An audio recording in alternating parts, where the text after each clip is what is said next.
SEC Conference. We're going to build the best football program in the SEC Conference. You have now arrived at Stadium in Gale. The kick, it's been blocked again! How about it? It's been blocked again! It's going to heat one deep down the field. It's going to be to the goal line. It's going to be gone! It's a touchdown! And the Gators have won the game! Tyree Cleveland! How about it? I can't believe what I just saw! Dropping back to throw. Thompson fires the ball over the middle. It's Dory! It's Dory! Got a touchdown! Dory got a touchdown! Oh, man! Dory's got a touchdown! Ahmad Black, in his final game as a Gator, takes it all the way home and sends Urban out the winner. You have now arrived at Stadium in Gale. Boys and girls, ladies and gents, welcome to another episode of Stadium in Gale. It's your favorite Uncle Silk. It's Dan. And Delatory. Sorry, I had a little lag there, man. How y'all boys feeling this beautiful Monday morning? It's a little DJ Lagway on a beautiful Monday morning. I like that. Nice Like pun, that. man. Like what that. I'm No, things are good, man. Had a weekend. I told you guys a little bit about a pre-show. My parents listen, so can't spend too much time talking about it. Had myself a great evening Friday. Went up to we have these things. I don't know if you guys have them down in South Florida. They're not probably in Gainesville. They're called a lagoon. I had a friend of mine had a birthday party, and she has kids and all that. So went up to this place called a lagoon, and it is a massive pool. It is probably 10 times the size of like an aquatic center type of pool. You go and you sit and you drink at a bar, a pool bar, all that kind of fun stuff. So up in Wesley Chapel, don't make it up there that often. But if you're in the Tampa area, looking for something different to do, it was a fun little activity. So, real quick, you had a bender at a children's birthday party located at a lagoon. No. I did something different Friday night. I went to an EDM show. Dom Dalla.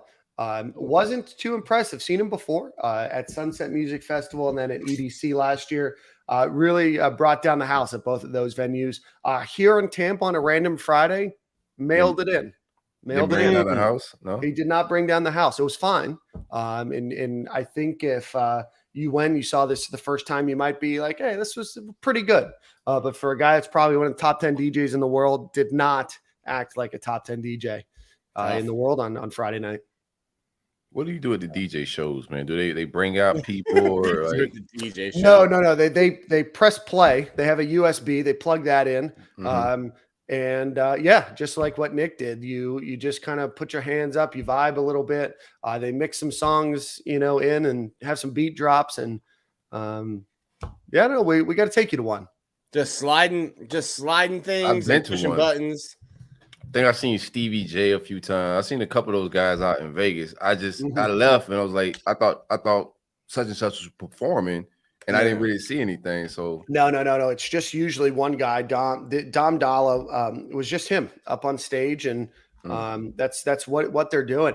They have a lot of features. They have a lot of artists and stuff like that. If you go to a bigger festival like Ultra or EDC or something like that, they'll bring out like the singer that sang the song to sing along, but not here in Tampa. No, this is just a mail-in show that he probably got, I don't know, $50,000, $75,000 and then kept it moving. Sometimes you got to have, okay days at the office, man. You have days. You mail it in some days. Yeah, I do. Yeah. Right. I'm actually on the clock right now. So we're mailing it in for the next hour or so. Nick, how was your weekend? Silk, how was yours? I'll get through mine quickly because mine's the same week every week. Spent my week at the ballpark. Saturday, did a bunch of wedding stuff. We got the honeymoon locked in. Got a couple of Michelin star restaurants, one in Dubrovnik, Croatia locked in, one in Rome locked in.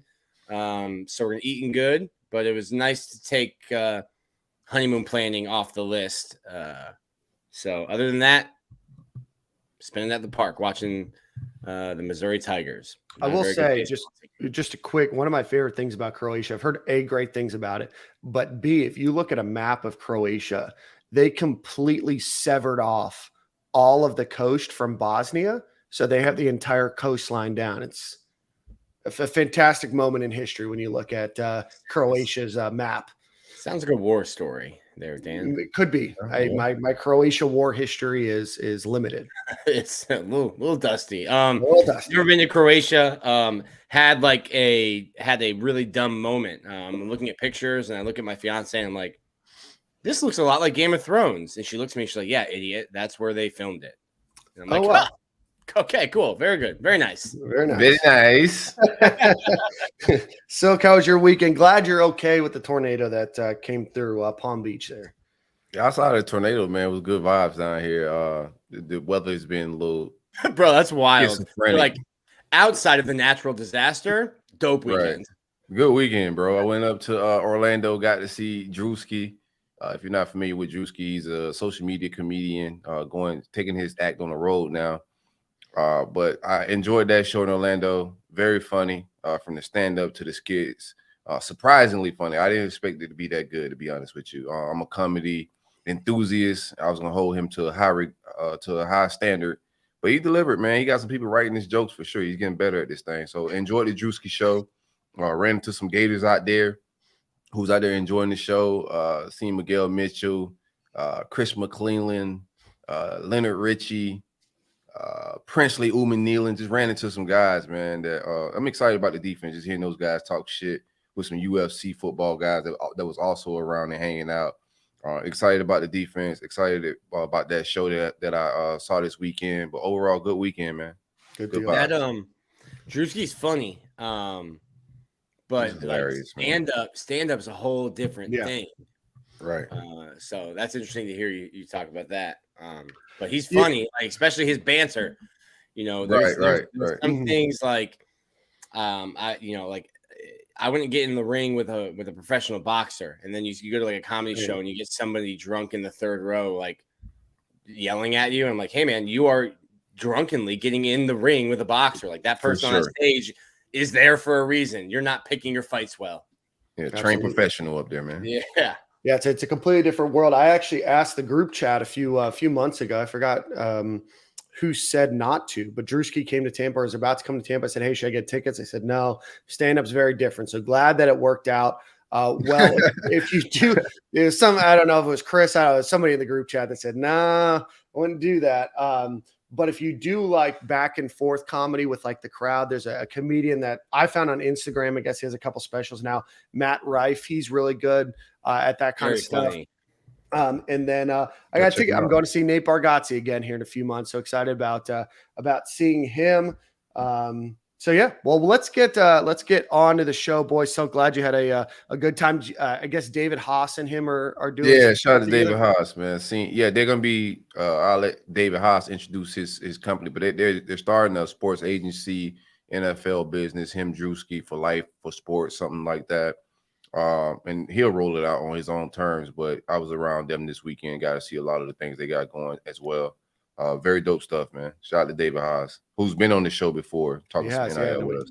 We had a great time. He was flexing on us right after the Super Bowl. He pulled a Dan Thompson night. Was on the show 3 or 4 hours after he after he went to bed. But let's get on to the show. Before we do that and we shout out our sponsors, make sure you hit that like button, hit the subscribe button on YouTube. Really helps us, helps the algorithms, helps us get to the front of the page. But as always, we do want to thank our title sponsor of Stadium and Gale, Alan Horn of State Farm. Alan is based in Valdosta, Georgia, but he services Georgia, Florida, Tennessee, and Alabama for all of your insurance needs. 706-692-2888 or AlanHornInsurance.com. Again, State Farm Insurance, 706-692-2888 or AlanHornInsurance.com. Gentlemen, we had the NFL draft this past weekend, and no surprise, Anthony Richardson goes top 5 overall. But before we get into the NFL draft, any surprises, anything that you guys were shocked about just holistically from the NFL draft? Yeah, surprised. Oh, sorry, go ahead. So no, you got it. Go ahead. Surprised that I guess that people legitimately thought Anthony Richardson wouldn't be a first-round draft pick. even as the process went on. And he goes to 4. I don't think he would have slid past Seattle at 5, to be honest, from people that I had spoken with about how that pre-draft process had gone. And then I was surprised that Brenton Cox didn't sign anywhere until Monday or late Sunday or Monday. The news came out Monday morning. But I thought, even with the baggage that he has, the NFL is a league where you want a franchise quarterback, someone to protect that franchise quarterback, and then somebody to go and hit the other guy's franchise quarterback. I think Brenton Cox can do that. Yeah. So surprised that I thought he would get drafted, to be honest with you, somewhere late. I was It was going to be iffy. Yeah, I thought with some of the concerns of getting kicked off the team, probably relatively low production. And I almost wonder if he just waited to see all of his options on, and we'll talk a little bit more about this, all of his options, from Saturday and Sunday, and then make that choice. Because, as an undrafted free agent, you almost have a better opportunity. You give yourself a better opportunity than you do getting drafted probably 6th or 7th round, because those guys are dispensable as well. Give your chance give yourself the best opportunity to look at the depth chart of who's looking at you. But he's going to reunite with Teradell Slayton. A couple people in the chat mentioning that Will Levis going in the 2nd round was a bit of a surprise. I'm not surprised. I think, from a scouting perspective, there was a big difference between that and the mock draft folks. I think a lot of the people that were, if you listen to a lot of the folks that do scouting for a living and not just mock drafts, they weren't as high on him as Mel Kiper and Todd McShay. I think he landed in a decent spot. I thought that Jim Irsay, the owner of the Colts, sent out a ridiculous tweet on Friday saying what would Colts Nation do if we drafted Will Levis in the 2nd round. But other than that, I think that he got a good landing spot, but not surprised to see him not go top 10 though. I saw him play football. Yeah, I saw him put mayonnaise in coffee. So yeah, decision making. Yeah, bro. Overall, a good draft for the Gators, man. Yeah. Can't complain. I expected. Shout out to Anthony Richardson for going top 5. We predicted top 10 the entire season. Never got off of that take as a Breckley with staff and the crew. So shout out to us as well for being right. You know what I'm saying, despite the up and downs of the season. But I expect Osiris Torrance to go 1st round. They didn't take any guards in the 1st round. So Gervon Dexter became our 2nd guy taken to the Chicago Bears. In my pecking order, I had Osiris going 1st round, and then Gervon maybe 2nd or 3rd. Gervon went higher than I thought into the 2nd round. So overall, good spot for him. Amari Burney gets drafted with no combine invite. I thought that was great for him. Ventrell Miller goes in the 4th round to my Jags with he was injured, so he couldn't participate in the combine or pro day. Great spot for him. Yeah. He came back and made a lot of money returning to the University of Florida. Overall, just a very good day, man. Justin Shorter, the Bills got very active with Gators. They bring in Justin Shorter and also Osiris Torrance, but also grabbed and the free agents, who did they grab free agent wise? So they grabbed Richard Garage. Let's run through the list real quick. Silk, you did a really good job. If you did that off memory, that's fantastic. Round 1, number 4 overall pick, Anthony Richardson. He's the 3rd quarterback taken overall. Gervon Dexter, round 2, pick 53 to the Chicago Bears. Not long after, Osiris Torrance, round 2, pick 59 to the Buffalo Bills. Great spot for him. Was a little bit surprised to see him fall. Did think, and the odds makers had him at -175 to get drafted in the 1st round. I thought he'd be the 1st guard taken. I think it was the 3rd guard taken, but still a great landing spot for him in Buffalo. Go ahead. Real quick on Torrance, just speaking to some agents over the weekend. Everybody loved his film and what he brought to the table. It's pretty much no penalties, no sacks. His entire career, he's been pretty good and productive. But his body composition is what threw some staffs off and some GMs off. Just when you, of course, you see the weight on paper, it all makes sense. But when you look at his body composition in person, it's a little bit of a turnoff for some GMs. So he might have slid. And also, they just didn't value guards as high as I thought they should have this year. Yep. It's not a sexy position. Like trying to sell drafting an offensive guard at 14, like you're gonna piss off a fan base. But that's a position. Like Osiris Torrance will sit at left or right guard for the Buffalo Bills for like 14 years. Yeah. and they'll be thrilled with him. The fan base will be thrilled with him for the next decade. But they would have been like pissed if the Bills had used like the 21st overall pick with him. And it's just a weird spot. It's not a sexy spot. It's hard to sell. But guys like Osiris Torrance, and I had an NFL scout tell me he's got the worst body I've ever seen. And then you throw on the tape, and he just moves men. He just moves people. And I'm like, I agree with you. Is it just like not fit, you mean, or just? Yeah. He's lost a lot of weight too. So he's like, lost a bunch of weight, which is good. Okay. But when you lose weight, you start getting some like loose skin and stuff. I remember when I saw him in spring, and I was like, what the hell is Billy doing bringing these guys from UL? I'm like, this guy looks terrible. And then you start watching him, and then I'm like, okay, well, if he's terrible, then the defensive line's terrible because they're not getting anywhere close to the quarterback when they're going up against him. And then you watch him during the season, you're like, I don't care what he looks like. Like, the dude just plays football. Yeah. No, I'm excited to see him. And like you said, Nick, I think that he'll be in the Bills organization, or at least in the NFL for a long time coming. Great in pass protection, great at holding blocks, and just a great run blocker as well. So I'm excited to see him, and he goes to a great team and a great offense, and they're going to come in second in the AFC East to the Dolphins this year. Round 4, pick 121, Ventrell Miller. Great year for him. First linebacker selected since 2019 for the Florida Gators. Heads like Silk said over to Jacksonville with the Jaguars. Pick round 5, pick 150, Justin Shorter goes to the Buffalo Bills as well. An opportunity to join Josh Allen, a pretty explosive offense there. Opportunity to work into that roster. Obviously, the Bills have some decent pass catchers already, but give him the opportunity to showcase what his skill set is, and that's those longer routes, and he goes to a quarterback that can hit those long routes. So excited to see him in the red and blue as well. Round 6, Silk, you mentioned Amari Burney goes pick 203 to the Las Vegas Raiders. First player drafted by the Raiders since Tommy Townsend. First player ever drafted by the Las Vegas Raiders. So again, did not have a combine invite. You got to give a shout out to Jay Bateman and what they were able to do and turn Amari Burney from a liability, frankly, into a guy that really had a great senior year and was able to get drafted without a combine invite. Very hard to do, but congratulations to him. Those are the 6 players that are drafted. Silk, you mentioned that Richard Garage also got picked up by the Buffalo Bills as an undrafted free agent. Trey Dean goes to the New York Jets. Rashad Torrance goes to the Los Angeles Rams.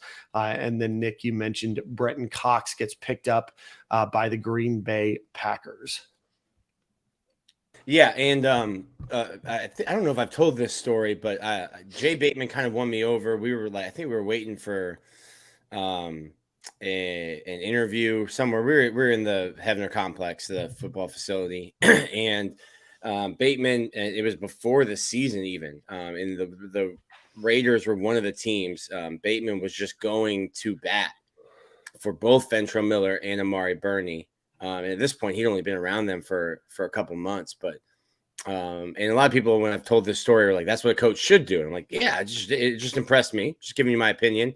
Bateman had only known Amari Burney and Ventrell for a little while, but was going to bat, pounding the table for these 2 linebackers, and the Raiders were one of the teams, or one of the scouts that he was talking to. So I know some people have questions, concerns, comments about Bateman and his recruiting ability, but I think he's great X's and O's. I think you saw the best versions of Amari Burney and Ventrell Miller under his leadership as a coach. And then to watch how he went to bat for guys who he didn't recruit, that didn't commit to him, that he'd only been around for a little while. Jay Bateman's good in my book. Let's see. Let's do a little trivia question. It's the same year. What 2 teams in the NFL most in the past drafted Gators? Not which team, which is the 2 furthest. I'm trying to think of the way to put this. what two teams in the NFL have not drafted Gators in the longest time? I'll give you a hint. Both teams were in 2007. Yeah, that hint did nothing for me. Yeah, I know. 2007. If I give you names, I think that'll help you. But see if you guys can get it off. Not Jacksonville. It's not Buffalo. Well, obviously, because they both just drafted. Indianapolis? Nope. Indianapolis drafted a Florida Gators quarterback at number 4 overall. Quarterback. I thought it was before this year. No, including this year. Oh, okay. Draft? It can't be them. Seattle? Nope. The Seattle Seahawks drafted Stone Forsythe in 2021. All right. This is not great radio, Dan. No, it is great radio. Let me think a little bit. Shit. Trying to think of all the damn teams, bro. Is Arizona one of them? Chicago drafted was Gervon Dexter. I'm sorry, who'd you say, Sil? He said Arizona. They drafted Marco Wilson. Yeah, they drafted Marco Wilson in 2021. The chat has one of the answers correct. Linebacker Brandon Seiler in 2007. Do you guys know who drafted him? Chargers. The Chargers. Los Angeles Chargers. And then the other team in 2007 drafted cornerback Ryan Smith, the Tennessee Titans. Other teams that haven't drafted in a while, the Steelers last drafted a Gator in 2012, Chris Rainey. Our Miami Dolphins haven't drafted a Gator since 2013, where they grabbed 3 of them, Jelani Jenkins, Mike Gillislee, and Caleb Sturgis. And Kansas City was 2016. And then the Baltimore Ravens, 2013. What was Cleveland? The Browns were like the Cleveland Browns drafted 2018 Antonio Callaway. Oh, what up, AD? All day Callaway. Yeah. So yeah, a little NFL draft trivia for you guys. Of the undrafted free agents, Richard Garrard with the Bills, Trey Dean with the Jets, Rashad Torrance with the Rams, or Brenton Cox with the Packers, who do you think has the best chance to earn a spot? Brenton Cox. More of a premium position. I said this before. Rashad Torrance made a bad business decision.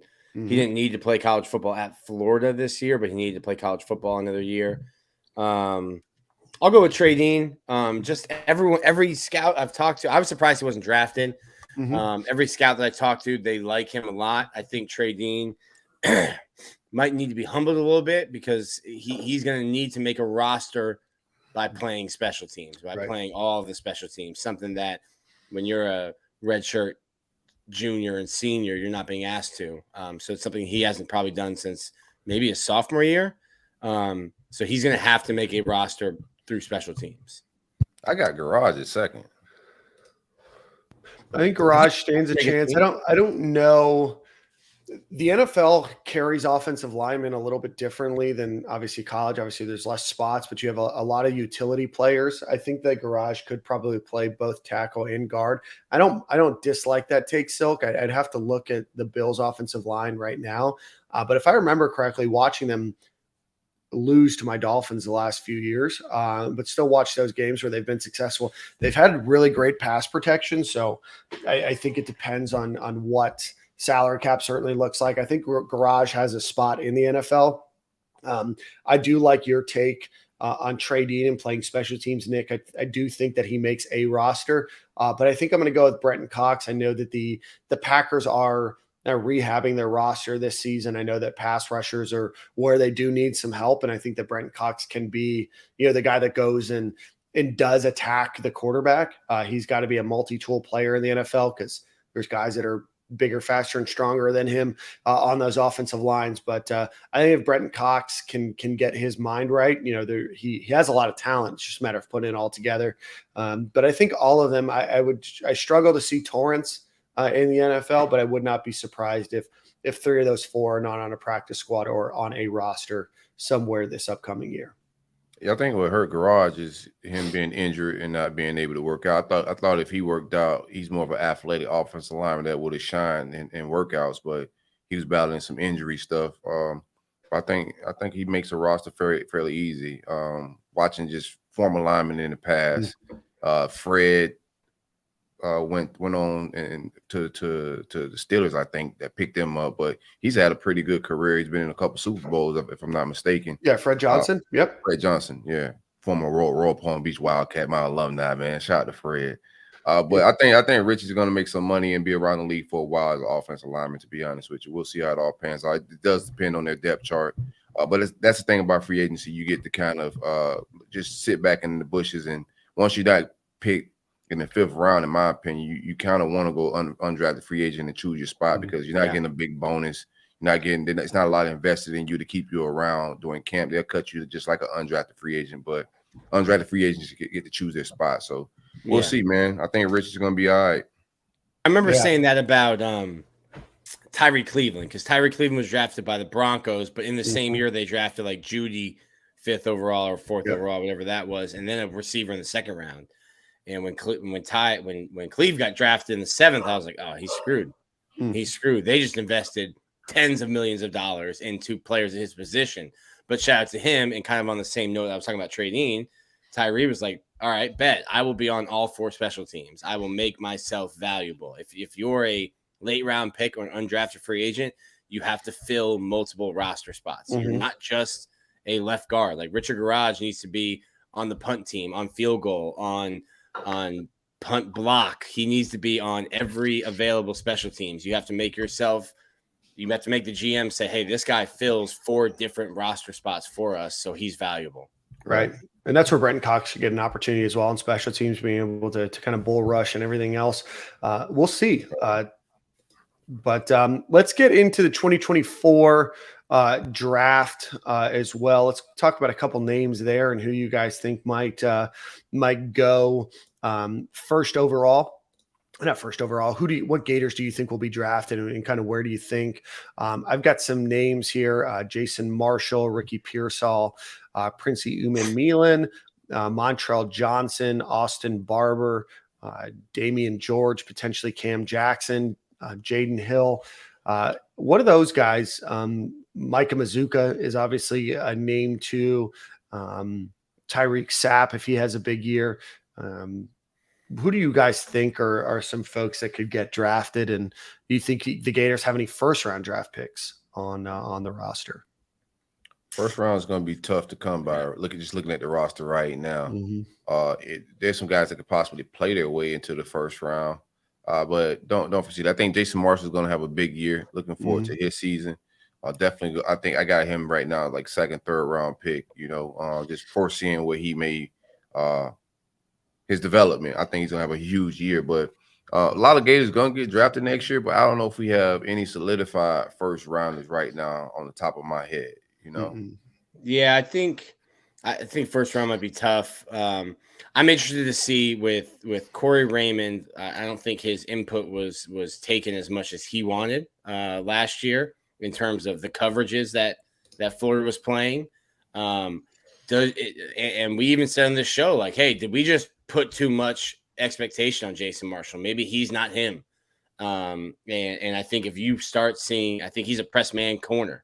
And if Florida starts playing him more to his skill set instead of trying to, hey, this is the defense and you need to play this, trying to put him in the best situations, which I don't think he was last year.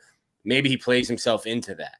I don't know that like a guy like Princey Uman-Milan would sneak into the first round. He'd have to have a monster year, like 13, 14 sacks.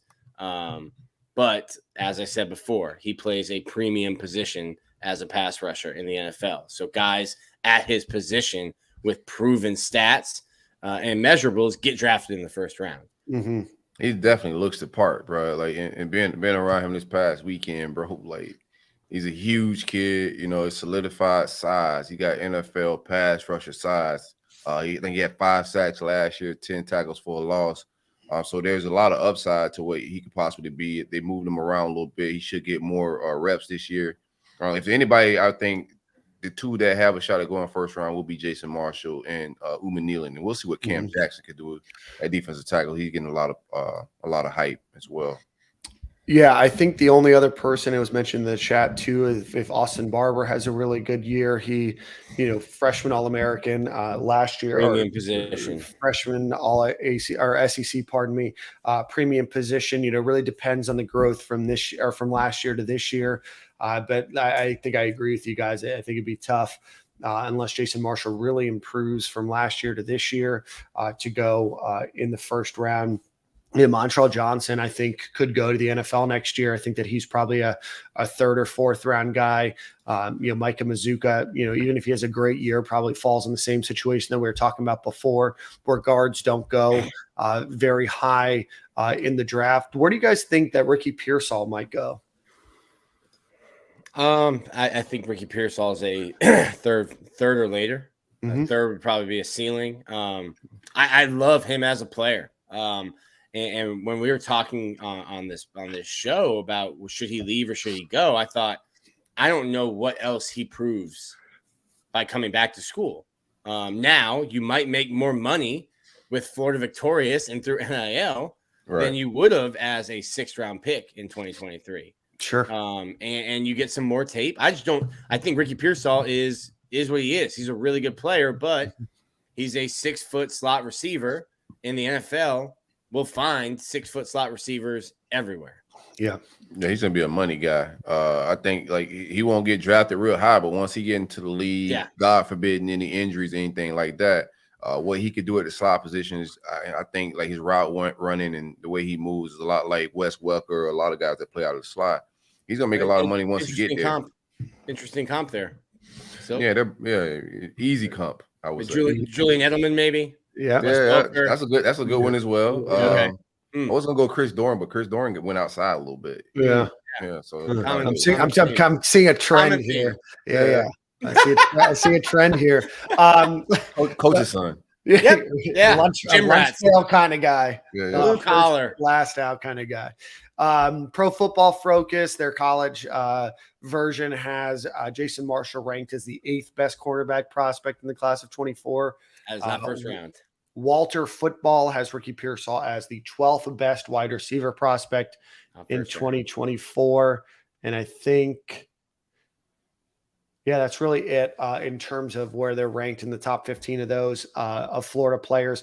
Austin Barber was ranked as the 12th best players amongst those that weren't eligible for the draft this year from last year. So that's pretty solid for him. I think that he has an opportunity to really rise up some ranks this year.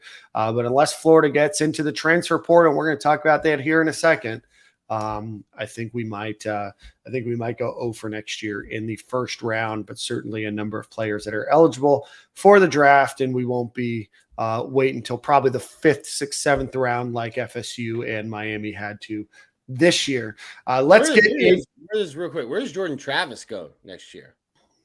CDL school. It's my understanding from somebody that would know that Jordan Travis had a 5th round grade this year. I think that he's elusive. I think that he has a decent arm. I know a lot of people are expecting him in the first round next year. I don't see it. He'll be 24 years old. I don't know. I just he's not first round talent. There's no knock on him. There's been some great college quarterbacks, and I'm not saying he's a great college quarterback either, but we've seen some good leaders, some guys that put up some good numbers, like Chris Leak went undrafted. And I don't think Chris Leak was a bad college quarterback at all. I was a little heartbroken when he didn't get drafted, to be honest with you. But I see Jordan Travis as a journeyman guy. He may get that 5th, same grade next year. But just like Ricky Pearsall, he got to solidify some NIL bucks, and that's good for him. But I don't foresee him going early first round. Next year's NFL draft quarterback class is pretty stout, especially in the first round. He's not a guy that's going to go first round. We'll see how his season plays out, especially starting week 1 with a tuned-up LSU, not a fresh LSU with Brian Kelly. A lot's going to be determined at week 1 with Florida State, man. And Harrison, if you put that up there, Dan, the Harrison. I said that thing about Ricky, and yes, that NFL contracts are a facade. If you're a 6th round pick, sure, you might sign a contract like that. You're also competing for your job, and none of that money is guaranteed. So you might sign a nice contract that's worth $1 million or a couple million, and then you might not make it out of training camp, and then you're making nothing. So it's Ricky pretty much coming. Same as Life Wallet Bucks. Sort of, yes. Oh, Yeah. damn, we didn't get the update. You are wearing, which looks like not a designer. That's Frugal? definitely not Lulu. You getting frugal? Is that a Vineyard Gildan? Vines. Is that a Gildan hoodie that you're wearing? Vineyard Walmart. Gilman's nuts, man. A Gildan hoodie. No, You gotta lotion your back friends before over you at put Vineyard Gildan on. Vines. You gotta lotion your back. Let's see. Yeah, love yourself. Love yourself. Love We you. had You a can't put we had a Gildan tough on, man. week last week. Us shareholders did. We reached an all-time low at 58 cents on Thursday. Oh, damn. And it's back up a little bit, but sitting at 63 cents is still not great. But since we recorded last week, Have you gotten your quarter 2 or quarter 3 earnings reports yet? I have not gotten my jeez. year-end reports, and then we were also issued a notice, like we talked about on the show about a week and a half ago, that Q2 and Q3 of last year had material issues with them, so they should not be trusted or looked at. So as a shareholder, it has been a very tumultuous few months and really, a tough year. We all knew this going in, but I chose to invest my hard-earned money into this organization with all of those red flags that I brought to everybody's attention last May. But again, we're sitting at 63 cents right now, and we are on the process of delisting right now. It's hard. It's hard to. I'm guessing, Dan, since I'm not a shareholder. Right. Hard to believe in a company so much that the money that you callous your hands for, Dan. Correct. Working so hard. That you believe so much that you want to put some of those hard-earned American dollars into a company to see them treat their shareholders. Yep. It's been difficult to watch the CEO of the organization that I did invest money in bicker with random fans online daily. I almost wonder if there's just a lack of focus. So we talk a lot about that. It's just not focused. You gotta focus, man. You can't fake focus, man. Can't fake focus. Trolling doesn't get you too far when you're when the stock's sitting at 63 cents per share. Dan's out here focusing on ramen noodles for dinner with his investment and lotion for his Gildan sweaters. My like I said the other day, my retirement has been delayed by milliseconds based on this transaction. I hope that we can turn it around, but I'm not feeling too optimistic over here. Sorry to laugh at your demise. Brooke, bring the bacon home because Dan's out here. Somebody's got to. That's right. We might have to pick up a second job here. Shout out to Brooke for being the breadwinner around here. Shout out to her for being the breadwinner and not trying to gamble her retirement savings on some trolls just to get some laughs and giggles. As a shareholder. But as a shareholder, I also have to announce that I put some, not all. You guys can read into that as you will, out on loan, so I can try to recoup some of my initial investments. So a penny at a time, we're going to claw our way back into hopefully some decent retirement standing when I get there. One copper penny at a time. One copper penny at a time. Speaking of copper pennies, why don't you consider giving your copper pennies to the Gatorverse? Go visit the Gatorverse.io and help support Florida Gator student athletes. They are supporting the basketball team, the women's gymnastics program, as well as a number of others here soon. Go visit the Gatorverse.io, a very different way to give back to student athletes. So again, go visit them, Gatorverse.io. Stay tuned on a NIL venture that we're going to do with them this offseason up in Gainesville. But again, the Gatorverse, or just Gatorverse.io. We want to take a look at the transfer portal. The biggest name that we talked about was San Diego State transfer offensive tackle Joshua Simmons, who Florida was very interested in getting on campus. Did not even make it until today to get him on the campus, where he decides on Saturday to go to Ohio State to play. An unfortunate situation because Florida obviously desperately needs help on the offensive line, but the Gators do lose out on Joshua Simmons, the transfer from San Diego State. Would have been a good one. Had several years to play. Started as a sophomore out there at San Diego State for like 13 games. Had some issues with penalties, but we gotta be a little bit. I know Nick can get in his bag. Nick got the people going a little bit with our approach. I want to see the entire.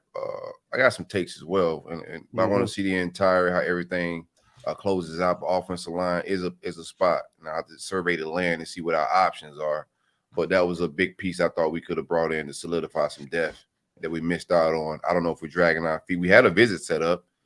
So there, and I've heard that name. I think I threw Josh Simmons' name into the group chat when Mazuka entered the portal. I threw that to you guys. Hey, this is a guy that they're out there as well. So watch out for this name. So I know they've been actively working, but he had his visit set up after Ohio State ends up committing there. I do think we need to get a little bit more aggressive with getting some offensive line depth. Yeah, just looking at how spring went, like guys dropping like flies. Austin Barber was dinged up all spring. Just toughed it out and played through it. It's just a position where you're gonna get rolled up on. Running back's gonna get tackled or pushed into the back of your leg, and hundreds of pounds are gonna fall on you with a lot of force. Like you can get a sprained ankle, break a foot. Something can happen that can take you out quickly. And Florida needs depth. And watching the spring game, Florida's defensive line, which I think is going to be good, looked like 2008 Alabama because of snaps and things you love to hear. Because Florida's offensive line wasn't playing well. There was a comma and to that, Dan. Oh, okay. A but to that. I think Florida's strategy of not wanting, I think it's there's a couple folds to this. One, Dan's CEO, owner, head of the board, went wild last spring. Went wild. And anyone that Florida was interested in, Life Wallet was throwing money at them. Again, going back to the lack of focus of the leadership of the fiduciary leader of my investment. Oh, man, frivolous with your money, man. I'm telling you what, there might be some class action stuff happening here. Gotta be. I'm not saying I'm not putting that out there. You can't clip this and say I'm encouraging it. I'm just saying, as a medical company, us investing in Miami players hasn't seemed to turn out well for our bottom line revenue. Our bottom line revenue as a shareholder. I kind of wish I would have bought some stock now. Opportunity still too there. late. No. 63 copper pennies. I'm not in a position to be frivolously playing with my money, man. For only 63 copper pennies, you too can be a shareholder. That's right. 63 copper pennies. What a great name for the show today. Yeah, that is a good name. But I don't think it would hit now. The troll. I should have got in when the troll was valuable when Dan bought in. Yeah. If I buy in now, the troll don't hit. Listen, it wasn't a troll. Dan full-heartedly believed in the company he was investing in. There's no way. Dan's a smart guy. I bought into an idea, Silk. Yeah. Yeah. I'm an idea guy like you. Sometimes it's the American dream still. Dan's just trying to live the American dream. And it would seem that sheep's wool has been pulled over his eyes. And he used to wear fine wools and linens. And now he's in Gildan. Yeah, this is where we check like his dedication to the company.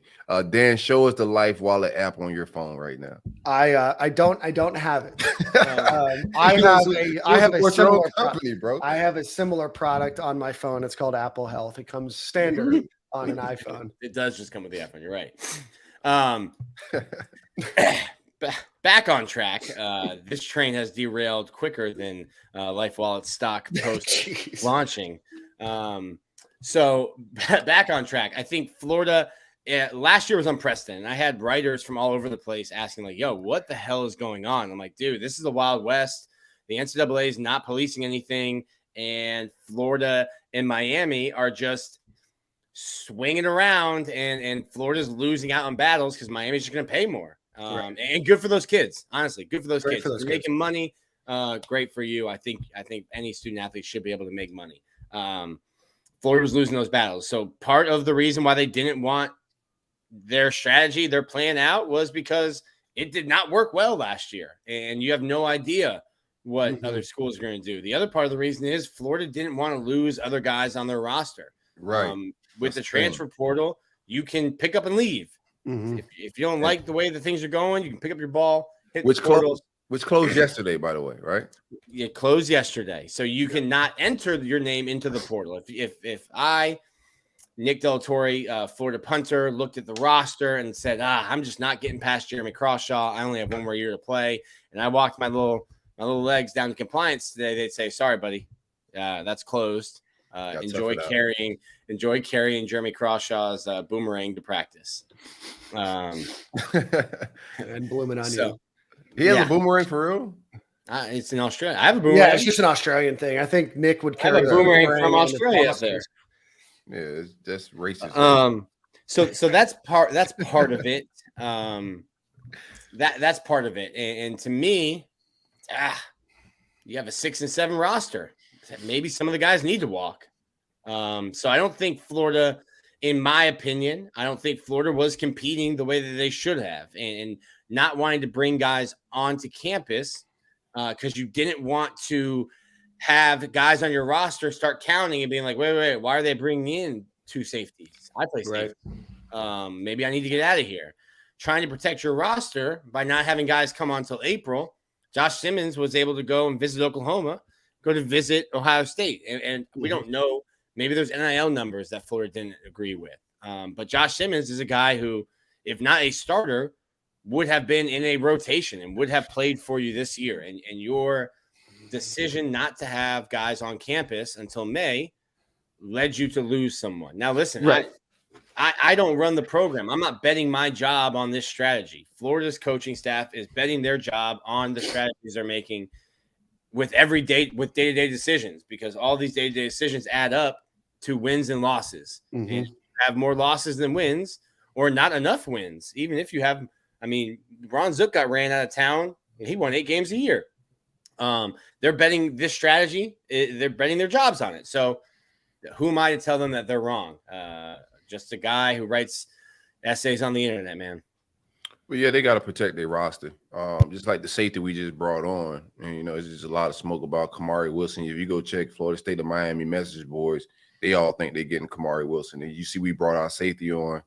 Today it was announced that he's coming to visit. So you got to protect your roster, because at that time, when you're even with smoke and rumors and a lot of that stuff being out there, you're risking your players that you're counting on to be in the 2 deep entering the same market, because you don't know who tampering with them, because they're being tampered. Your roster's being tampered with as well. So there is some strategy to this. It's some chess that's going on. Josh Simmons set up his visits before.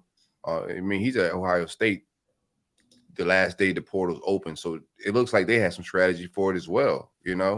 Ohio State's on how to program. I can get why they beat us on the trail for certain things. I don't know the NIL numbers or any of that. We didn't get them on campus, but I'm just in the middle ground with the strategy of it. Why that's a big need. We also could have linemen. We had 2 offensive linemen that hit the portal that none of us expected, especially with Ethan White, who we all thought was a diehard Gator. I didn't foresee him entering the portal and leaving what he had built here at University of Florida and changing his trajectory around as a recruit, and losing weight and doing some things. And now he's not even on the roster at USC West. So it's all fragile right now. Now that the portal's closed, everybody can get aggressive, set up visits. Interested to see if we can find some more bodies outside of Josh Simmons, who would have been in our 2 deep, like Nick said. So it is a blow to our off-season acquisitions, but they got to be smart with it, because if you get too aggressive in that portal, your own roster can say, these guys don't value us. They don't think we're that good. I can take my talent down to UCF, who's offering me the same amount of NIL bucks, and I ain't got to compete with whoever they're going to bring in on this transfer portal way. So it's a little bit of, rhyme to reason with how you got to move, and we're all seeing how it all plays out. Especially safety is a premium position right now. So safety portal recruiting is about to get real crazy, because there's a lot of teams that need a lot of safety help. Absolutely. Yeah. Go ahead. And I think if you can get RJ Moten to commit this week, let's run. I think Florida will push for him. He got to campus on Sunday. Flew down. Dad played at Florida. Yeah, so there's some legacy there, but was born in New Jersey, played football there in New Jersey. Actually was a very, very good baseball player in high school as well. Then went to Michigan, got passed up on the depth chart. And to me, I think he's kind of like what Florida has. I think he's a little bit in between linebacker, safety, like big linebacker, small safety. He's a guy who comes down, plays in the box, can thud. Vice versa. Big safety, small linebacker. Yes, sorry. Flip that lightning, reverse it. But I think he's kind of what Florida has in terms of talent, but a guy who has a ton of experience. And Florida has none of that in that room. And whether he comes in and is a starter, he's a guy who is a veteran, has played in over 25 games, had a handful of starts, more than a handful of starts. And when you're looking at that room, I mean, I just did a 2-deep depth chart. We can run through that at the end of the show if you guys want to. The depth chart there is sophomore starting, and then true freshman or Jadarius Perkins, who is not a safety, could be a safety, is a star, is a corner. Like, you just don't have depth and experience in that room. I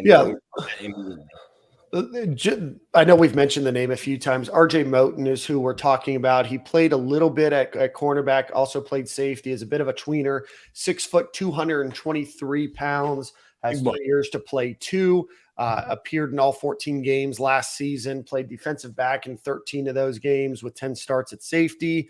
Recorded 31 tackles, 2.5 sacks, or tackles for loss, 1.5 sacks, 1 interception, 2 pass breakups, and 2 quarterback hurries, 65 total tackles, 17 assisted tackles out of that group. So he visits yesterday until today, yesterday being Sunday until today, or through today and into tomorrow as well. That is a guy that Florida is going to go after. Just looking at the On3 transfer portal, he is ranked as the 3rd best safety right now.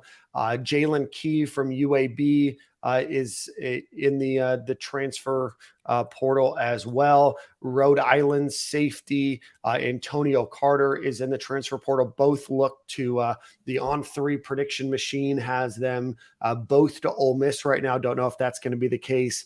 Jackson Turner from Arizona and Trajan Williams from Oregon rounded up the top 5 safeties that are available on the market right now. Anthony Wilson from Georgia State, Robert Ramey from Liberty, and Anthony Rose from South Carolina, Michael Doherty from LSU, and Jamarian Burt from Ocala, Florida, transfer from Oklahoma, are the top 10 right now at the safety position. Do like my safety room right now, but we've all been on record saying we want some veteran help, somebody with some experience. So he would come in with some experience, but I'm very high on Miguel Mitchell. Kamari Wilson is a 5-star coming in, so there's a lot of potential there. But I would like some, solidify somebody with some reps back there. He's coming from the Big Ten, great experience out there. So our young boys, we may not have to rely on them so heavily this year. And if he's not what we think he could be in the transfer portal, we'll see what our young boys could do, because I think we got some guys there. But especially with Bryce Thornton as well, Castell came in. I think very highly of these guys. I heard they've been doing some good things, spring football and also offseason already. So I think this defense is going to be what we rely on this year, man. I feel very good. I'm bullish on the defense, very high. I think it's going to be our strongest side of the ball. And I think it's going to be one of the best in the SEC. I'm going to go ahead and step out on that limb. I think my duo at cornerback is going to be very good. My linebackers down the middle, my defensive tackles. You want to be good down the middle as a defense, or you're going to be just rice pudding and getting pushed around the field. So we got solidified down the middle. Safety position would just be the final piece to that, man. We should have a good defense. Yep. Speaking of defense, Oregon transfer Anthony Jones, listed as 6'3", 235-pound linebacker, originally a 3-star out of high school out of Las Vegas, is also going to be coming onto campus. Nick, has that been announced when? Is he on campus now? No. On campus right now is only RJ Moten. Okay, so RJ What's Moten. His name? Anthony Jones? Yes, Anthony Jones from Oregon. He is a 19-year-old redshirt freshman, so that means he did not play last season. Was the 576th overall player in the class of 2022. Other names that Nick and the Gators writing staff have put together is number one player overall in the transfer portal is Zachary Franklin, wide receiver out of UT San Antonio, was a first-team All-Conference USA selection, 94 catches, 1,136 yards, 15 touchdowns. His collegiate totals, are 262 receptions for 3,348 yards and 37 touchdowns. Has not scheduled a visit yet, but certainly with the loss of Xavier Henderson could be a huge get for the Florida Gators. Who that receiver? I'm sorry. Zachary Franklin from UTSA, ranked as the number one player in the transfer portal right now. He's visiting? Yeah. Not yet. Florida would love that. Florida would love that. Me too. Would love that. And listen, I get where he played, but just a guy who produces, and we say it all the time on this show. You know, when we're talking about recruits, like you just got to perform the way you need to against the people you're playing against. And he was at UTSA, but just an unbelievable career. He had 94 catches for 1,136 yards and 15 touchdowns last year. 262 receptions for 3,348 yards and 37 touchdowns in his career. I know I thought and wrote and said on our show that Florida needed another outside receiver before Xavier Henderson hit the portal. That need and want is just ramped up now. And if you can get someone this proven, Florida needs to do whatever they can to get him on campus. 6'1", 180, really good pass catcher. Yeah, Keon Coleman, another guy. Go ahead. No, go ahead. No, I was going to talk about Xavier Henderson, but we can talk about that a little later. Just run through wide receivers. We won't change topics. Keon Coleman from Michigan State also announced that he would be transferring. Keon Coleman had 58 catches, 798 yards, 7 touchdowns, 13.8 yards per catch last season. Also played basketball at Michigan State, did not play last year, but obviously an athletic guy. On3 has him ranked as the number 3 wide receiver. Jordan Hudson from TCU is ranked as the number 2. Caleb Brown from Ohio State, a 4-star guy out of high school. He's a sophomore. He's in the portal. Lorenzo Stiles from North Dakota. Cody Epps from BYU, Gary Bryant Jr. from USC, Xavier Henderson there, Milton Wright from Purdue, and then Caleb Burton from Ohio State round out the top 10 there. So go on about Xavier Henderson. Oh, no, just we didn't speak about the loss of him. It happened after last week's show. I've been very vocal about the wide receiver room. So have Nick as far as adding an outside receiver. My take was just the young guys, man. I know we had a scrimmage right before the spring game where Xavier Henderson scored 3 touchdowns. I'm just of belief, man, with average quarterback play, which I think we're going to get. If we don't add a guy here, you're just going to need receivers that could separate, not big body guys that are going to win jump up balls or really good throws and be able to make catches. You need guys to be able to create some space. And that's going to take route running or either speed, explosiveness, and that's the young boys that we brought in. Of course, Xavier Henderson had a leap on the playbook and just how to operate as a veteran receiver in a college football format and environment. And these young boys didn't have that type of luxury. So I think once spring, they got some spring ball in. They'll get some early camp. I don't expect them to be full-fledged ready, but like by game 2, 3, when you're starting to get warmed up, I think these boys are going to be ready to play. Andy Jean is going to be able to separate. The way he set up his routes. Aiden Mazzell is very fast and explosive. He drew 2 pass interference calls in the spring game. You can see the problems, and he's going to have some defense coordinators stay up late at night during his career just because of how fast he is. We just need that at receiver. University of Florida always had receivers that could separate. When the old ball coach called a play, he's a good play caller, but Riedel Anthony was definitely blowing by people. Absolutely. Another name that will still come onto campus is Eugene Wilson out of Gaither High School at wide receiver as well, to add to that list. I want to take a quick pause on transfer portal talk. Did you guys see during the NFL draft, I meant to bring this up, that they mentioned how complex Florida's offense was, and that wasn't exactly the easiest offense to learn, or that it wasn't as simple as it looked. Did you guys have any thoughts on that before we pick up some more transfer portal talk? Just more what I've been saying and thinking. I mean, it's all. I'm not 100% happy with the I would say the route combinations and some of that we're setting up. We could get a little bit more complex, and I expect the offense to grow in year 2. It would have been crazy to see what it would have been with AR, that type of talent, in the year 2, him getting more command of the offense. But you're not selling. And that's been my point of even in the recruiting process. You're bringing in very smart guys that have very smart people around them when it pertains to quarterback. These guys are dealing with some of the top quarterback coaches in the world right now because, once you're out of America, you're not getting better quarterback coaches. You know what I'm saying? So you're dealing with the best coaches in the world with some of these young prospects that we're recruiting. For him to be able to land these dudes that are coming in with their parents and their quarterback coaches, and they're getting on the whiteboard. They're drawing out plays. They're going through X's and O's, development stuff, quarterback stuff, and they're able to land elite kids. They're selling something. Like, there's some offense that they're delivering. They're talking about that's registering to these young athletes and also to the minds that are around these young boys. They're not sending them to the University of Florida to blow their career away. They like something they're seeing what Billy's delivering and teaching. So just get the offense some time. I think it's a little bit more complex than what people think. It's too many nerds around for it to be simple. Too many nerds. I think it is. Like Dan Mullen's offense, despite the motions and stuff like that, is very quarterback friendly. Mm-hmm. I think a lot of what teams saw with Anthony Richardson was, hey, there's a lot on the quarterback to read and diagnose at the line of scrimmage, and get in and out of plays. In so many weeks, we'd ask Montrell Johnson, hey, this run that you had, this 60-yard run, or hey, this touchdown, he'd be like, oh, it was actually a pass play, and Anthony checked it at the line. There's a lot that goes on that we don't know, that even someone like me, who covers the team and gets paid to do that, as a writer, doesn't know. So that's, I think, just some of the stuff that maybe you watch when you're watching, and I'm watching. I'm not trying to point fingers. Even when I'm watching, we don't know what the play call is, what the options off of that were.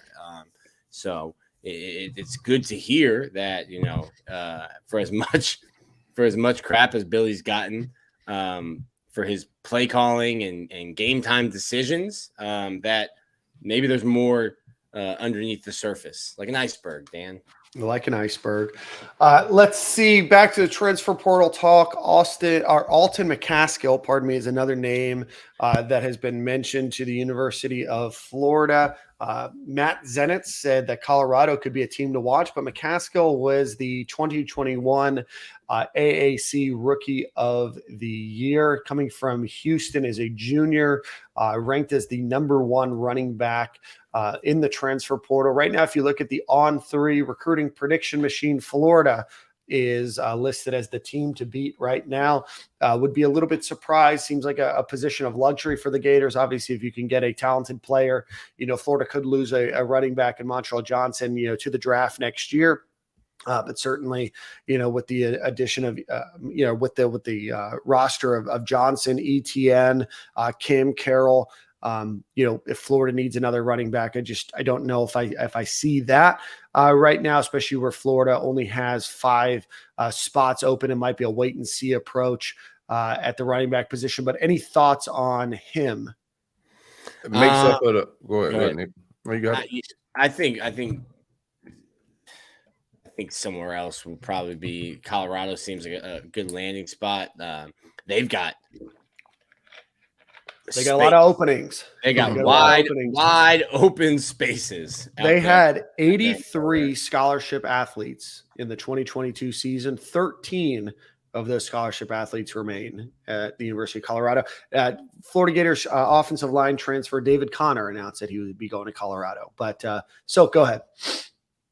Yeah, I wouldn't mind making up for the Fletcher miss towards the end to Miami. We brought in one running back with Trayon Webb. This kid is like a freshman, so he has 3-4 years to play, if I'm not mistaken. So wouldn't mind him coming in the portal, and that way we can keep our 2 running backs for the 23 class and not have to go 24 class and not have to go try to find a scat back in that, and it solidifies the room a little bit. So no, I wouldn't be mad at it. McCaskill's a junior. How many years he has to play? He I would read have 3 years to play. He would have 2 years to play 1.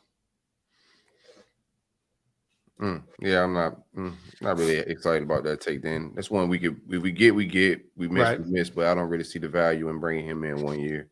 Yeah. I wrote this though. I didn't understand what you'd be selling to Cam Carroll.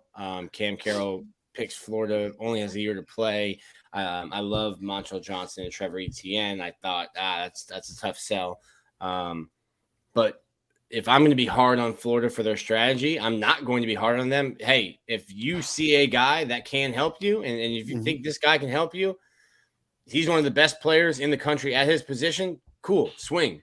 Take a shot. And you get the opportunity to have him sit, maybe he plays a little bit this year, or if he were to come, but then next year you would have, Carroll gone, potentially Johnson gone, Trayon Webb would be probably a redshirt freshman at that point in time. He would have the opportunity to split carries with ETN. Maybe his senior year, don't know what he's looking for out of a program, but with 2 years, you have a little bit of leeway there, but that's also assuming that Montrell Johnson, which is again, no reason to believe that he would or wouldn't at this point, would potentially go to the NFL. Quickly looking at offensive line, because we know Florida needs help there. Cameron Johnson from Houston. Houston's had a lot of people enter the portal. Cameron Johnson is the number 1 ranked tackle. Deshaun Woods from Wyoming, Caleb Johnson from Notre Dame, Lance Robinson also from Houston, and then Jaden Muskrat from Tulsa are the top 5 tackles in the transfer portal. And then in interior offensive line, Troy Everett from Appalachian State, Ben Christman from Ohio State, Hunter Deo from Iowa State. He just looks like an offensive lineman there. Rashad Strother from ECU, and then Vincent Lumia from Duquesne are the top 5 interior offensive linemen in that group. So what was the running back we were talking about again, real quick? We were just talking about Alton McCaskill. Yeah, in his letter, when he entered the transport, he said he had 3 years of eligibility left. Then maybe he sat out a year. I know he played. He was a freshman, AAC freshman of the year, or all freshman team. So I could be a little bit off. So he's got 3 years. So again, kind of still plays into the same circumstances. Maybe isn't a guy that's going to play a lot this year, but could have an opportunity of next year. So Florida has, I believe, unless they lose a player to a graduate transfer this offseason, will have, I believe, 5 open scholarship spots right now. Nick, is that right? Or maybe a little bit more. Those numbers are fluid, baby. You got 2 kickers on scholarship right now, and I don't know that you need 2 kickers on scholarship. I think Florida right now, if I had to put a number, they'd be between like 78 and 80. Okay, so somewhere between 5 and 7 that the Gators have the chance. Right now, the only one that is on campus or has scheduled a visit that we know of is the safety linebacker tweener RJ Moten. Nick, you got the internet up in a frenzy, so we'll talk a little bit about that. But before we do, let's give a quick shout out to our friends over at Home Field Apparel. Go check them out, homefieldapparel.com. Use promo code Stadium and Gale. You get 15% off of your order. They do have those new vintage, almost starter-looking jackets that will be released. They're eligible for pre-order right now. They'll be shipped in, I think, 6 or 7 weeks. Go check out homefieldapparel.com. Promo code Stadium and Gale. A lot of great Gator stuff on there and a lot of great stuff for colleges and universities all over the country, including one NFL team. That's the Indianapolis Colts. So go get yourself some vintage Indianapolis Colts for Anthony Richardson's career there. If anybody, I'm talking to you, Harrison Tenzer, the only Indianapolis Colts fan that I know personally. Nick, you got the internet up in a bit of a frenzy with a tweet the other day that said some of the best players of the Gators roster are from the transfer portal. Montrell Johnson, Ricky Pearsall, Micah Mazuka, Cam Jackson. UF staff has shown that they can recruit the portal and they know its importance. Just don't understand the current strategy for this second window. Want to opine anymore? I know you kind of touched on it. Yeah. I'm not out. I think some people, if they have their opinion, I put out that I didn't agree with the way Florida was handling this transfer portal window. I thought and still think there are glaring holes on the roster that need to be filled. I don't think that there's a ton of premium talent available in the transfer portal, and everyone in the transfer portal is going to have some kind of warts. There's not a perfect player. Like Caleb Williams is not in the transfer portal. But I think the way that Florida was handling it, to me, looked like they were scared. And I kind of touched on that before. They were scared of competing with other people that, okay, well, now they know that Florida's in on it. And does the CEO of a NASDAQ traded company start throwing around Dan's money? For now. NASDAQ start throwing around Dan's investment at NAL dollars. And they were afraid, scared that guys on their roster were going to leave. And to me, I get it. I get the reasons why people inside the building have told me they're operating the way they're operating. I just don't agree with it. And like I said before, it's not my job on the line. So that's fine. If that's the way you're operating and it works out, if you want to be like Lil Wayne and real G's move in silence like lasagna, cool. But that lasagna better be fire when it hits the plate. And I don't know that it's going to be. I want to ask an open-ended question here. We've seen Florida maybe not handle this transfer portal super well. You take out some of those Louisiana transfers, your Johnsons, your Torrance, your Cam Waits. Florida hasn't won a ton on the transfer portal. Certainly Cam Jackson, Ricky Pearsall are names that you can look at and say that there's been some success there. But you mix in this transfer portal with the orange and blue debut being on Thursdays. Do you guys think that Florida's playing maybe a little scared or a little afraid of competition? Maybe it's we don't want to announce who's gotten offers or who's going to be visiting in fear of somebody transferring or somebody being looked at by a different school. Are we having the orange and blue debut on Thursday so we're not competing against a Georgia or an Alabama or even a Florida State or Miami for those visits? What do you guys think about that? It's all strategy. You gotta be aware of just life, business, wherever you're at. You gotta be aware of who you are on the chessboard, and you're playing the entire board and not the pieces. So I'm not entirely mad at any of the offer. I don't know what they're working with. They got to know the landscape of how their recruits getting, their roster getting recruited. They got to know some tamperings going on, and also the NIL world. You got to be aware of where you at with negotiating that type of stuff. And if things go public, do you have our best route is probably keeping things quiet. Like us as fans, we get caught up in our ego and want hey man, just make these offers public. I don't know how much that affects the offers going public, how much that affects these kids' decisions. They're not 18 or 17. These are grown men that have been through the process a little bit. So I don't know, bro. It's just to me, I'm just watching it all play out. Everything's fairly new. I don't know if the offer is going public. I know for sure they're not waiting on these kids to enter the portal before they talk. And allegedly, apparently, like I said, I threw the name John Simmons into the chat a couple months ago when Matt Mazuka threatened to enter the portal. I mentioned him in our group chat. So they're scouting and surveying the land for sure. But how their public offers go out, how they setting up visits, it's all strategy, and you got to play a little chess, man. A couple other names that were of interest to the Florida Gators fan base. One of them was quarterback transfer Colin Thompson from Nebraska. lost his opportunity. I know that he was injured, lost his opportunity to Jeff Sims under new head coach Matt Rule, who is leading Nebraska right now. Brady Allen from Purdue, Peyton Thorne from Michigan State, Ben Bryant from Cincinnati are names that were somewhat connected or of interest to the Gator fan base. Any of those names excite you? No. Nick is on a audio platform for those listening on podcasts and just shook his head. So okay. we're live on YouTube. You should follow Stadium and Gale on YouTube. It's a great Monday morning activity. Hit like, hit subscribe, hit that little notification bell. We go live every Monday.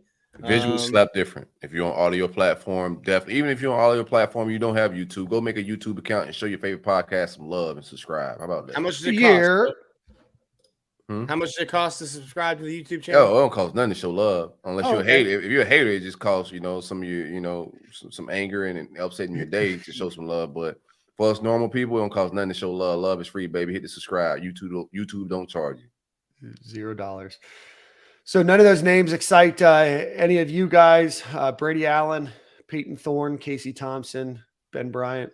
Nah, they sound like Murder Mertz, Yep. Yeah. Shout out to even Buckner. I know Buckner entered the quarterback from Notre Dame. He entered the transfer portal and immediately heads over to Bama and Reese, the offensive coordinator that's over there right now. Looking at his numbers, I'm like, bro, this is Murder Mertz numbers. So it's just not the big names or that we would hope for to enter the transfer portal at this point. I mean, if you got a graduate assistant that come on over the summer, then that's an option. But right now, I'm cool with everything that's in the portal. Just vibe out. Casey Thompson's not going to do it for me. I had a friend when we were talking about Casey say Florida has a bunch of guys in that room that are going to go pro in something other than sports. Why do you need to add another one? And I was like, okay, all right. So maybe hold off on writing that story. All right. Let's see. I think that gets us through transfer portal talk. Obviously, you're going to see a lot of names pop up over the next few weeks, but that's kind of where we sit right now. The transfer portal entering window is closed. The opportunity for these players to come and transfer to any school is now open. And then certainly there will be players that enter the transfer portal that may not find homes either. So let's get into the last part of our show here. And before we do that, let's give our friends over at Alumni Hall a quick shout out. If you are in Gainesville, Florida, go visit them on Archer Road or online at alumnihall.com. Go check them out. All of the latest and greatest in all Florida Gators clothing, hats, beach chairs, golf club head covers, whatever you might need. Go check out Alumni Hall. Probably one of the widest selections of all Florida Gator apparel that you will find, and accessories. Go visit them, alumnihall.com, or go visit them on Archer Road. Tell them Stadium and Gale sent you. Here are a couple of the visits that the Gators are expected to make this week on the recruiting trail. Five-star wide receiver Jeremiah Smith, who's committed to Ohio State. We've talked about him quite a bit. Josiah Trader from Chaminade Madonna, also a five-star wide receiver. Four-star running back Jared Gibson. Four-star wide receiver Jeray Hawkins from IMG Academy. Stacey Gage from St. Thomas Aquinas. Four-star wide receiver Chance Robinson. Four-star running back Jordan Lyle, who just committed to Ohio State. Big whiff by Miami and Florida State. Three-star defensive lineman Jaden Jackson from IMG. Four-star offensive lineman Jason Zandamala. Four-star offensive line Eddie Pierre-Louis, who is, I believe, brothers with Richard Garage. Three-star interior offensive lineman Joseph Ionata. Ty Hilton, the three-star offensive tackle. Four-star Jonathan Daniels, tackle. Perry Robinson, four-star wide receivers committed to Alabama, and the list goes on and on. Expect a ton of visits. But any recruiting news that you guys want to discuss? No, that's it, man. It's still evaluation season right now. They should be winding down. I got like late May, June. To me, that's official visit commit season for most colleges.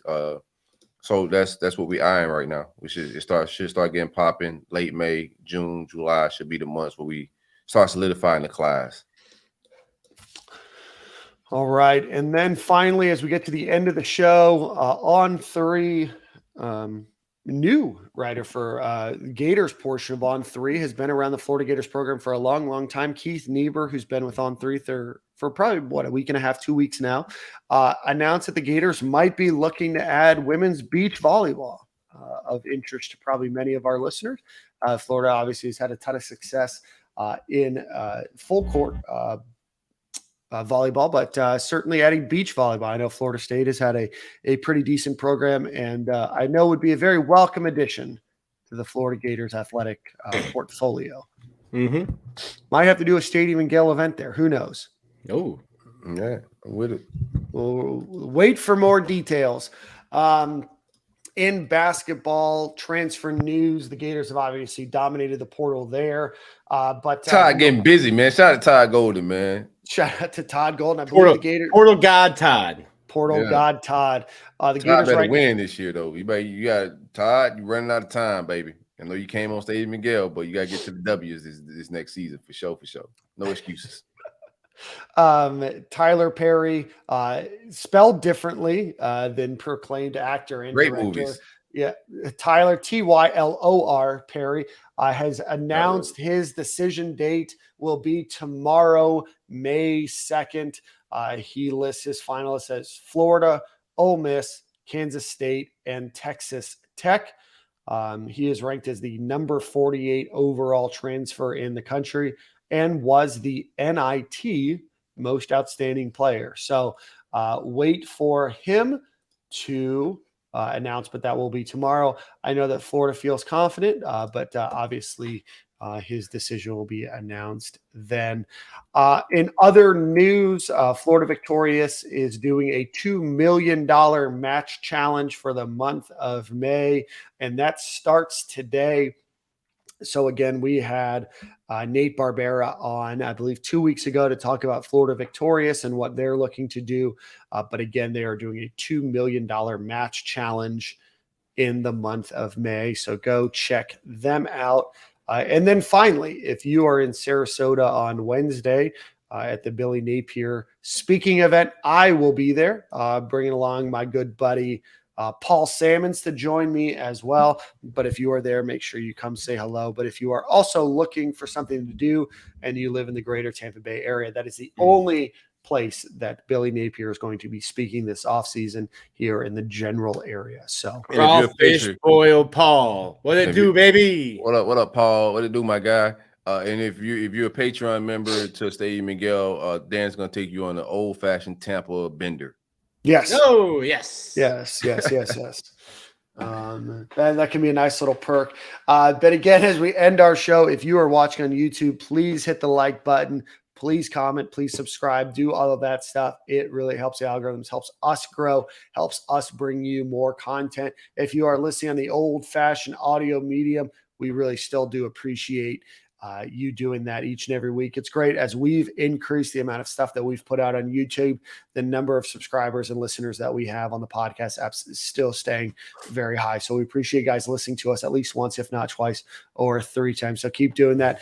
Nick, you have the song of the week. Silk, any final thoughts before we get out of here today? No, I'm good, man. My final thoughts are to Nick while he's choosing his song. Nick said that Vince Staples doesn't curse a lot, and then I heard the song. When he said it, I was like, "Whoa, I don't know if You're the wrong person." Guy. Yeah. And then I played the show back, and I got to the song. I was like, probably a little bit too much cursing. It's starting to get into some Ahmad territory. Yeah, man. It was more. It was more vile than I originally anticipated. We have not gotten an email that we lost a listener like we did one time with Ahmad's song. I hope he's come back, giving us another chance. We try to plead with him, but Ahmad shot 5 people in the intro. Nick, what's song of the week today, my friend? We're gonna go back to Morgan Wallen. Hope his voice is back. Our guy Morgan Wallen, Silk, me and you's guy, is doing a stadium tour right now. They added a second date in Oxford, Ole Miss. Morgan Wallen, minutes before his second performance, notified people that he had lost his voice. All right. And as he was leaving, some security guards were then videoed explaining to people that Morgan Wallen was just too drunk to perform. So It happens. One or the other. Oxford got the best of him. Shout out to Ole Miss. But we're going to go with Morgan Wallen. I wrote the book from his new album, which has 36 songs on it. Oh, you think he Chris Brown? Lots of mid. I'll be honest with you. Lots of mid. That take probably won't land super well. Lots of mid. DK, I went with Hardy last time. I had 3 weeks ago. Did. Last time I had a song. If you guys are wondering, if you made it this far and you're wondering, that song that played after we discussed in length about it was the wrong song. So go check that out. Super producer Cam, come on. He missed out on this one, but that's okay. We'll make sure that we get this Morgan Wallen, I Wrote the Book song played for you. But yeah, if you are listening to Morgan Wallen's new album, it did chart really well. At one point, all 36 songs were in the top Billboard 100. As a reminder, that doesn't necessarily mean that they're good songs. Probably about 6. I give the song total probably 6 great songs, probably 5 good songs, a couple mediocre songs. Could have been a really good 15-song album. Right. You got gluttonous, man. You got a little greedy. Yeah. Sometimes, I think he was trying to match Zach Bryan. Zach Bryan him and Morgan Wallen are probably the 2 biggest names in country music right now, or at least their fans are fighting over who's the biggest. I mean, just kind of the up and comers, right? Luke Combs has been around for a while now. He produces some great content, but Zach Bryan put out I think a 34, 35 song album and then kept putting out music. I think Morgan was like, I've got to do that. In my opinion, did not, but it was mid. Okay. Yeah. I gotta hear this song now. Hardy is better than Morgan Wallen. Yeah. I like Hardy a lot. So let's get out of here. Again, please please subscribe. We will continue to put out content. Other than that, we will see you guys at the same corner, same time next week. I'll actually be in Denver, Colorado next week. So looking forward to I'll connect you with some people, man. Please do. Gentlemen, we will see you guys soon. And DK, enjoy that Zach Bryan concert in Jacksonville. Probably the greatest thing going on in Jacksonville this year. Cam, if you mess up my song, this week, just make it another sea shanty instead of something else. See you guys at the same corner, same time next week. Already.